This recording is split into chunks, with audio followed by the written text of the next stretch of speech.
mga pag-aaral ng DOE na kailangan nga talaga, Mr. Speaker, yung pag-shutdown na ito. Can I ask for a 1-minute suspension?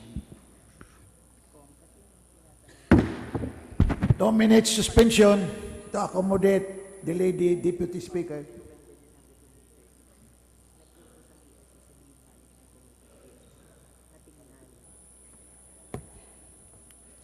Session resume. Sa totoo po, wala pong study. Ito po ay desisyon at ang grupo po na responsable para matiyak ang impormasyon na ito tungkol sa mga planned outages ay yung Grid Management Committee na nasa ilalim ng ERC. So ito po ang kanilang responsibilidad. At batay po sa kanilang pagsusuri, noong November, December na planned na outages, there was nothing unusual. So kung humihingi po tayo ng study galing sa DOE, yan po ay hindi mabibigay dahil walang study. Pero ang pwede po nating hingin ay ang formal communication galing po sa GMC para may dokumentasyon itong kasagutan ko po sa inyo ngayong gabi. Salamat po, Mr. Speaker. Madam Speaker po. Ay, Mr. Speaker. Mr. Speaker, yes. Nakalimutan ko po, pasensya na. So, yan po ang problema dito kasi itong maintenance shutdown, we take the word of these plants. Buti sana kung maganda ang karanasan natin sa kanila. Ngayon, correction lang po, we do not take their word as if there was no investigation.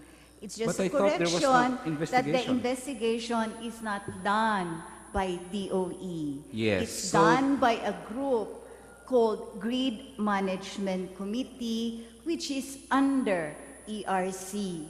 So if you're going to ask DOE for the study, hindi po sa kanila yon, kundi sa Grid Management Committee. Kaya yun nga po ang ating sagot sa inyo na hingin po natin sa Grid Management Committee na fully documented po itong ating kasagutan ko sa inyo ngayong gabi. Yes, Mr. Speaker. Pero if the DOE is really concerned at talagang ang sabi nga kanina, they will learn their lessons before, they could have asked for a copy of that study just to be sure. But they just said, okay, sige, talagang kailangan. Yun ang problema po dito, Mr. Speaker. But in any case, itong Malampaya shutdown, this is one of the biggest contributor dito. Can this not be moved at any other time, Mr. Speaker? Ang nasabi dati kasi, this is the only time kasi, during this time kasi, kalmado ang alon. No? So, hindi ba pwedeng, wala bang paraan na, are there any other months na kalmado ang alon para magawa naman atong Malampaya turnaround, Mr. Speaker? Yun din po ang isasagot ko sa inyo. Itong Malampaya shutdown ay ginagampanan po o ginagawa sa panahon ito dahil ito po yung panahon na kalmado ang dagat. At yan din po ang paulit-ulit na sagot sa atin at batay po dun sa kailangan gawin sa panahong ito, marahil o matiyak natin na kailangan nga po na ang dagat ay kalmado. So, higit pong kalmado ang dagat sa panahon ng tag-araw kesa sa ibabang panahon ng buong taon. Kaya so, kahit man po mapilit natin, yan po ang sitwasyon at yan po ang kailangan harapin. So kung may mga buwan po other than the summer months, na kalmado ang dagat, pwede naman sanang ilipat pa ang Malampaya turnaround. Kaya lang ang kalmadong dagat nangyayari talaga during summer, so doon talaga ang shutdown ng Malampaya. Tama po?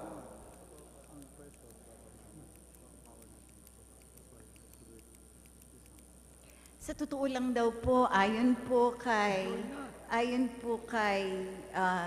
sa ating pong kalihim ng Department of Energy, naka-schedule po talaga yan ng ng Abril at atin pong pinaatras. Kung gagawin naman daw po sa buwan ng Nobyembre at Disyembre, yung pressure naman daw po ay bababa na. So, bakit hindi po siya gawin ng January, February, Mr. Speaker? Before summer. Hindi po Kasi hindi tapos- kalmado ang dagat. Hindi po naman. Hindi pa ho tapos yung i-install. So wala pong i-install. So ang Malampaya, magsha-shutdown siya, pero i-install niya lang during the time na talagang puwersado ng March, April, May. Ibig sabihin, kung hindi niya pa kayang i-install by April, May, of course, Malampaya will have to install it some other time. So ang ibig pa sabihin nun, pinapaaga na nga natin eh. Ang rason ng DOE, kasi kailangan na kasi ang pressure humihina na. So why didn't Malampaya do it? Why won't Malampaya do it January, February?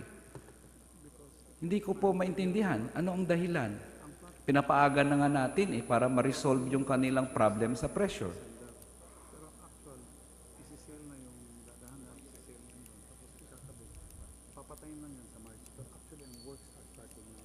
The work for making the platform is already starting. Ang paglilipat po ay hinahanda na. So there needs time. Kailangan po ng panahon at pagkahanda. Kahit po nais nating pamadaliin, yan po talaga para matiyak natin na maayos at matibay yung ating gagawin. I've heard this issue on the pressure for years now, Madam Speaker. Hindi pa daw po ready dahil kinoconstruct Yes. po yan. In fact, I've heard this issue on pressure for years now. Kasi nadideplete yung pressure ng Malampaya as years go by. So bakit po kailangan i-install nila yan by April, May? Kung naghanda pala sila, di dapat na-install na nila yan by November, December. Kung pwede naman pala na i-install yan by November, December, so why wait for the summer months? Nagkulang sila, hindi kasi namin na-predict na ganito na ang kailangan, therefore, late na kami pwedeng mag-install. Is that the justification of the consortium, Mr. Speaker? They should be put to task for that. Grabe yung difficulties ang ilalagay nila sa mamamayang Pilipino for their failure and negligence in installing it at an earlier time. Pwede naman palang ma-install earlier time. Ang sabi naman ng Deputy Speaker, it's not decisive naman na kalmado ang alon. So kung ganun pala, it could have been installed January, February, pag maagap lang sana ang Malampaya Consortium, Mr. Speaker. Ito ho ay, it requires construction, it requires mobilization of people, equipments, and many other things. From the information that we have gathered from the Department of Energy, this entire exercise started in 2000. The construction proper started in 2012. So, yan pala yung issue dito. 2012 pa magsimula ang construction at timing talaga na matatapos siya. Not on January, not on February, but on yung summer months, ang timing. Coincidentally, hindi siya natapos ng December, November, January, February, kundi April, May, March, yun talagang kasagsagan ng summer. Is that what the Malampaya Consortium is trying to tell the Filipino people, Madam Speaker, Mr. Speaker? Ang sinasabi po natin dito, it's a combination of many factors. The construction, the mobilization of the different aspects, people, equipments, etc. And of course, the right timing. Unfortunately, the timing also requires yung ating dagat ay higit na kalmado para mas mainam ang installation. I remember, Madam, Mr. Speaker, During the height of the Malampaya shutdown last year, we asked the DOE, we asked the ERC, ito bang Malampaya nagsha-shutdown ito taon-taon? Ang sagot sa amin ng DOE, Madam Speaker, is no. It happens every 3 years, ang schedule. In fact, the next schedule, pinakita pa sa amin yung schedule ng Malampaya shutdown up to about 2018. Wala silang sinabi na may kinoconstruct noong 2012 na matatapos ng March of 2015, and timing mawawala ito. In fact, the DOE was not even configuring the Malampaya shutdown as late as in the middle of this year. DOE was saying okay yung supply. If that construction has been going on since 2012, DOE could have predicted already the impending construction completion by March of 2015. Parang in fact, ang duda ng mga tao, biglaan na naman ito na na-realize ng DOE instead of a long drawn-out plan since 2012, Mr. Speaker. Ito ho ay hindi your regular maintenance from the information that we have gathered. As we have mentioned, this shutdown is for additional platform. And I would gather this is different from the 3 years of regular maintenance that they have shared with you. So, sana po huwag magduda. Hanggat maaari po ay pinag-aaralan natin lahat ng anggulo nitong problema at ating kinakalap lahat ng datos at isinisiwalat natin sa lahat ng tao o sa madla ang alam natin. Tama po na tayo ay magtanong at sana po ay bawasan ang pagdududa. May basis po ang pagdududa. How can we say na lahat ng datos aralin natin? DOE doesn't even know if the plants are going to shut down next year are the same plants are going to shut down who went on shutdown last year. Kami pa yung nag-aral ng datos na yon. I have here the list of the plants that shut down last year and is intending to shut down next year. So it seems that the ones who have lacked the data here is not us, Mr. Speaker. In fact, titingnan natin ang datos. 2012 pa nagsimula ang construction. So alam na ng DOE as early as 2012, nagko-construct ng platform para ma-install on 2015 of April or March. So how can the DOE say walang issue sa supply as early as in the middle of this year? Kung alam na pala nila as early as 2012. Unless hindi nila alam na may kinoconstruct na platform ang Malampaya noong 2012 which will be installed on 2015. So isn't that the DOE ang kulang ng datos dito, Madam Speaker, Mr. Speaker? Kami, may datos kami, we're even saying this now. We've heard about this pressure issue years ago. In fact, may privilege speech ako dyan, questioning the price of these wells that will be that will be installed, Madam Speaker. But that's another story. The fact is, this is known to us a long time ago. So I hope the distinguished Deputy Speaker will not assume that DOE knows all the data and those questioning it are just questioning it without data, Madam Speaker, Mr. Speaker. Hindi Because po we have the data here hindi po ourselves. yun. And the Kaya po DOE is not tayo- providing the data to us. Opo. Kaya po tayo nag-technical working group at para magkolekta ng datos at sama-sama po nating pagsamahin ang mga datos na alam natin. Sige, Mr. Speaker. Ang gusto ko lang sabihin, hindi po kami nagtatanong dito na kulang ang datos. We are asking here, may mga basis naman po. But in any case, sige, 1,185. Ang mga planta po bang ito, other than the 1,085, ilan naman po ang forced outage projection?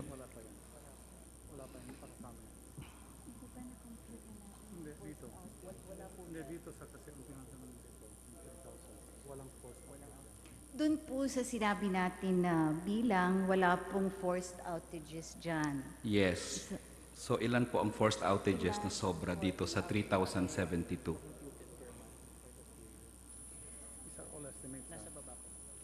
Yung mga estimates po ng forced outages during that particular period from March to July ranges po from 600 31 megawatts up to 856 megawatts.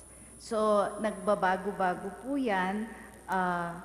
Depende po sa buwan. So, sa buwan po ng Marso, ang pinakamababa po na projected forced outages ay fixed, 631. Sa buwan po ng Abril naman ay 712. Sa buwan ng Mayo ay 642.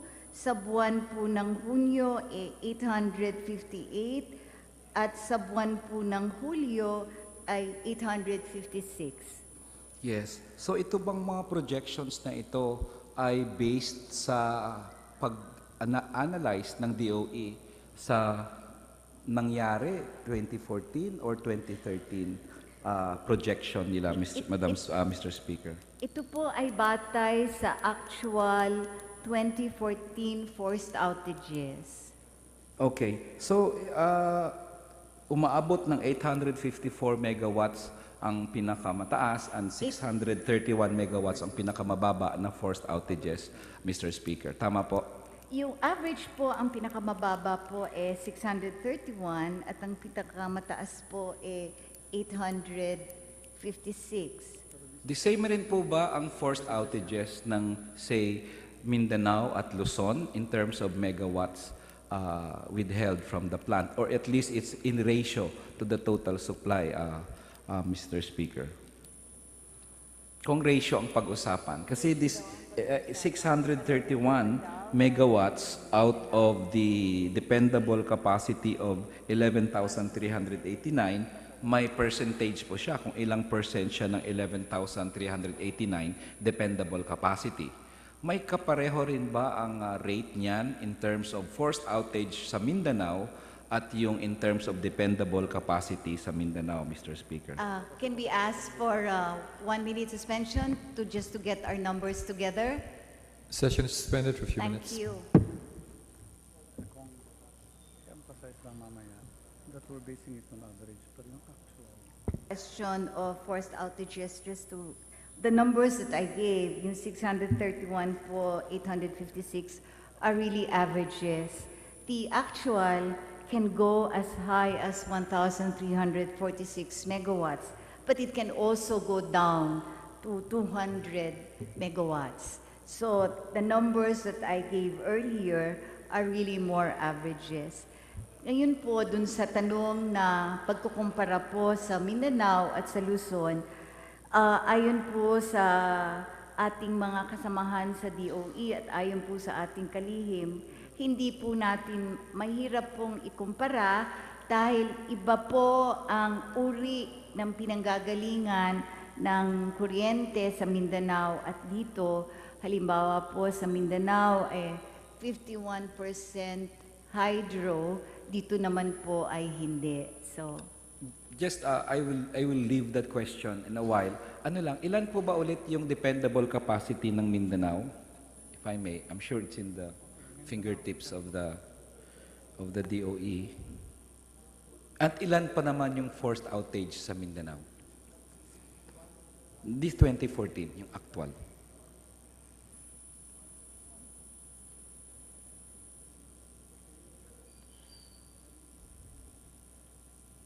megawatts po ang dependable sa Mindanao. At yung forced outage, average forced outage sa Mindanao so far, this 2014, Mr. Speaker.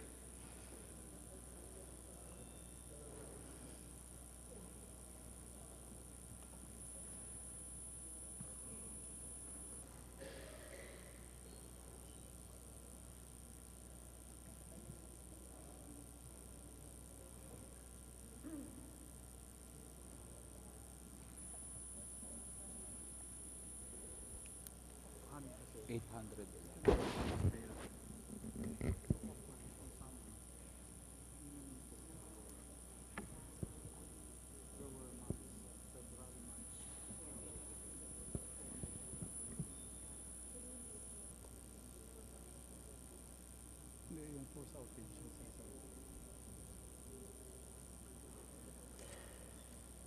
200 plus megawatts. So yung dependable capacity po is 1,811 811. megawatts. Available is 1,500 megawatts. So, At 300. yung pong force outages, mga 200 plus megawatts. Thank you. So kung 1,811 megawatts ang dependable capacity ng Mindanao at ang forced outage niya ay 200, this is about 10% almost of the dependable capacity ang forced outage.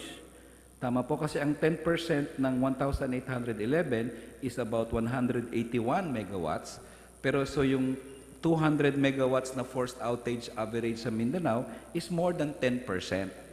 Tama po, di ba? So I Yung trust, 10% of the dependable capacity. I trust your math. Yes. So kasi 1,811, kung 181 megawatts, that's 10%. So yung 200 megawatts is more than 10%. Walang emergency power sa Mindanao. Dito sa atin, ang forced outage is only 5% pero emergency power. That's just where I was leading to. Na mas malaki ang ratio ng forced outage sa Mindanao, halos more than 10%, doble ng ratio ng forced outage dito, pero dito may emergency power, sa Mindanao wala. So yun lang ang aking isang point doon. But be that as it Ang may... sinagot po, ang tugon po ng DOE doon ay yung genset, yung modular gensets. so nagmo-modular genset na po pala ngayon doon. Yun po yung sagot nila at nakipag-ugnayan po sila sa mga electric cooperatives. Salamat po. To be able to, and that's an option that the electric cooperatives can avail Yes. of. At nag-ILP ata ang Mindanao na rin para doon sa kanilang lack of Opo, energy. ILP Tama. at yun So, po, tama po kayo dyan. So may modular genset na, may ILP pa, pero walang emergency power doon. So what makes this a strange animal, if I may say, Mr. Speaker? Dito, the same, wala na ngang modular gensets, as sinabi kanina ni Congressman Umali, ILP na lang. Why do we need emergency power here? Pwede naman pala mag-ILP. And in fact, nagmo-modular genset pa sa Mindanao without necessarily calling for emergency powers. Ano pong kinaiba natin? Na mas malala pa pala ang forced outage nila doon kaysa atin, pero dito sa atin, emergency powers. Ang ano ho dyan, I guess, is to be able to, doon po sa pagtugon sa problema sa Mindanao, ang ginamit po sa ang ginamit po sa pagtustos dun sa ating mga gensets ay galing po yan sa Malampaya Fund bago pa ho. So ito ho, tinitingnan natin yung iba't ibang options para hindi na po sana natin magamit ang Malampaya Fund kung posible. Thank you, Mr. Speaker. But the question is still the same. Whether you use Malampaya Fund doon sa Mindanao, they didn't call for an emergency power. Nag-modular gensets sila, nag-ILP sila. Dito, wala na nga modular gensets ILP na lang At ang sinabi originally, galing naman daw sa Malampaya Fund kasi hindi naman daw sisingilin sa consumer. So kung ganun po pala, ang source of funds nito, sisingilin sa consumer. Kung ganun, Madam Speaker, Mr. Speaker. Hindi rin po. Ang tinitingnan po natin dito, bakit kailangan po ng emergency power, ay nakikita din po natin yung posibilidad na ma-fast track kung posible yung ibang mga facilities na kailangan itayo, yung mga kailangan na itayong power plants, kung titingnan po natin yung lalalaman ng ating joint resolution. Pangalawa po siguro, batay din sa leksyon dun sa paggamit po ng ILP, ay gusto rin nating dagdagan ang posibilidad na magbigay tayo ng incentives na o subsidiya na hindi natin marahil na ibigay. At ito po ay resulta na rin ng ating karanasan. Pangatlo po siguro, bakit po tayo humihingi ng emergency power? batay din po sa ating karanasan sa pagtugon sa mga nakaraan ng mga krisis, nais po siguro nating mas maging handa. Yan lang po ang ating kasiguraduhan. We want to prepare for the worst if that has not been covered by our projections. Thank you, Mr. Speaker. Now we go to the crux of the matter. It is not the ILP, it is not the genset, it is not anything else but the power plants na itatayo. Kasi walang pinag-iba. Ang ILP sa Mindanao, sinasubsidize ng Malampaya. Pag mag-ILP dito, isubsidize din ng gobyerno or ng consumer. So what's the difference? Bakit may emergency power dito? Wala doon. Sila nag-genset, wala nang genset dito. May emergency power tayo, sila wala. The crux of the matter is itong mga plantang itatayo. It's not the ILP. Otherwise, Mindanao dapat should also have the emergency power there. Tanong ko, Mr. Speaker, is this. Ano po ba? Yes, unless you have an answer to that, Mr. Speaker. It is not, it is, mahirap pong biglang i-consolidate natin na the crux of the matter is the fast tracking of the power plants. Dahil yung tugon po natin sa napipintuhong krisis ay hindi po pwedeng paghiwa-hiwalayin. So, kung ano po ba ang kinaiba natin sa Mindanao? Is it the ILP? Kaya tayo mag-emergency power? May ILP rin po ang Mindanao, so what's the difference? Bakit wala silang emergency power? Ano ang kinaiba natin kaysa sa Mindanao? Bakit kailangan ng emergency power? Kung may genset sila, there was a proposal din ng genset before.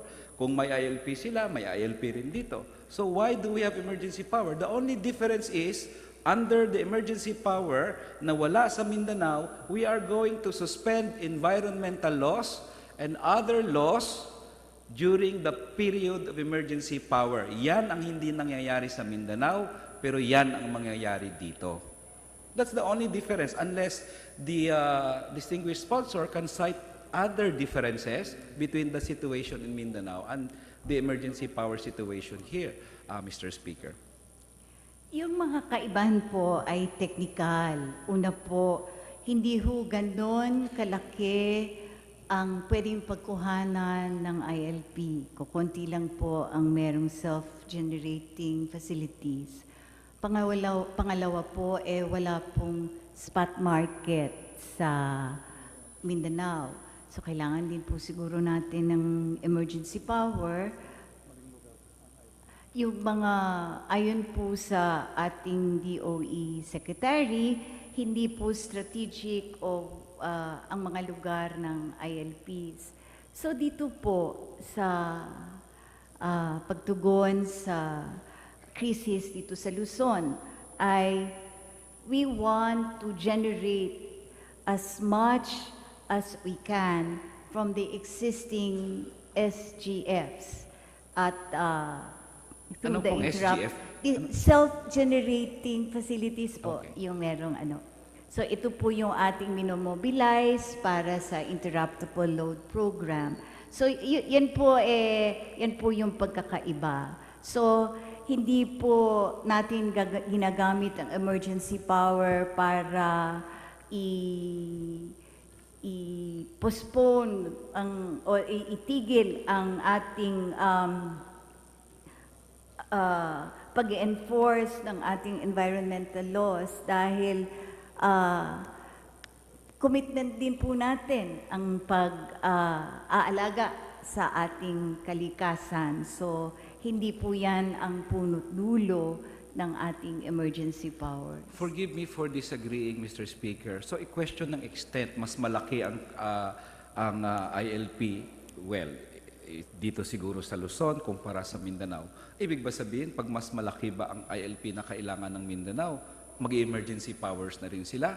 Pero dahil wala naman silang malaking kailangan sa ILP kumpara dito, okay na lang na walang emergency powers. The basis of emergency powers, Mr. Speaker, is the avoidance of the rules under IPIRA, Mr. Speaker, that the government shall not generate additional capacity.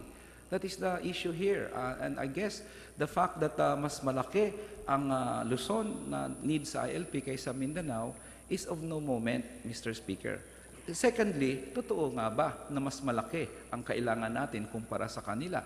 But if you look at the rate, ang forced outage sa Mindanao consists of more than 10% of their dependable capacity. How emergency is that? Malaking emergency yon when considering na dito sa Luzon, 5% lang. Ang ating forced outage is only 631, maximum ng 856 out of the 11,389 megawatts. So talagang hindi rin pwedeng sabihin na mas maliit kasi yung kailangan ng Mindanao. Ratio-wise, grabe ang sitwasyon ng Mindanao. Imagine, 10% of your dependable capacity nagpo-forced outage. But in any case, I guess there will always be this contention na iba ang sitwasyon doon. Pero ang pinakamalaking pagkaiba ay yung mga suspension, syempre, sa mga rules at sa mga laws na hindi nangyayari sa Mindanao. So tama po yan na sa Mindanao, hindi naman sinususpend doon ang mga batas o IPIRA or environmental laws. That's why they don't need emergency powers for that. Well, I would like to cut the last phrase muna. Gusto Tama ko lang naman pong, po sir, ba? Your Honor, gusto ko lang pong i-correct kung nakaligtaan. Hindi lang po forced outages ang batayan o ng kakulangan. Ang hiningi niyo po kasing datos, forced outages lang. Kung tatandaan po natin, bukod sa forced outages, meron pa hong ibang mga factors. Yun po yung ating May we know? pinag-uusapan. At bilang pagpapaliwanag din po, at ayon din po sa ating mga kasama sa Department of Energy, yung pong binigay nating datos sa Mindanao, aberration daw po yan. Ano pong ibang factors? Water constraints, Baka maintenance shutdown. water constraints at ibang Water constraints po. But that's forced for outage. Mindanao, it's water constraints. But that's forced outage, Mr. Speaker. Pag walang tubig ang hydro, di mafo-forced outage siya. Isn't that covered already in forced outage? Ano pa bang rason nitong 200 megawatts na forced outage?